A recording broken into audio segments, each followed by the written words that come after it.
আচ্ছা, আপনাদের বাড়ি ছেলে বহরমপুরে ভর্তি আছে তো? আমি আজকে দেখা করতে গেছিলাম। আমি সকালে আপনাদের বাড়ির ছেলের সঙ্গে দেখা করে এসেছি হাসপাতালে, বুঝলে, তাদের চিকিৎসার ভালো ব্যবস্থা করে এসেছি। ওইখানে আপনাদের যে লোক আছে যে দেখভাল করার জন্য দেখে আছে ওখানটায়, তার সঙ্গে আমি গেছিলাম। 3 জন ভর্তি আছে। একজন বাচ্চা তার এইখানে লেগেছে, কিডনি বাদ চলে গেছে। আরেকজন, দুজনের একটা লিভারে লেগেছে।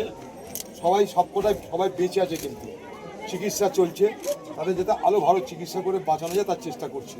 তার মধ্যে একজন আমাকে বললো যে আমি আমার মায়ের ওষুধ আনতে গেছিলাম, আর পিছন থেকে গুলি লেগেছে। আমি সব দেখা করে এসেছি, কথা বলে এসেছি ওদের সঙ্গে। আমি ফলমূল সব দিয়েছি, কথা সব করে এসেছি। ওখানে আমাদের লোক রেখে এসেছি, তাদের চিকিৎসার ব্যবস্থা করে এসেছি। ঠিক আছে? আপনারই ছেলে তো ওটা যেরকম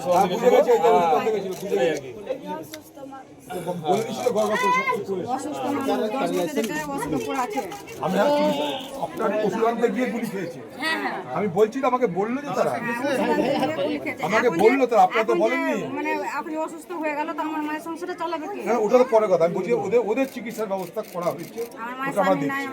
ঠিক আছে, আমরা সুস্থ করানোর চেষ্টা করছি। আমি আজকে গেছিলাম হাসপাতালে, দেখা করে এসেছি ওদেরকে। আমার দেখা করে এসেছি। আরেকটা একদম বাচ্চা ছেলে আছে, তার একটা কিডনি বাদ চলে গেছে। খুব কষ্ট হয়েছে ছেলেটা, কাঁদছিল, খুব কাঁদছিল। বাচ্চাটা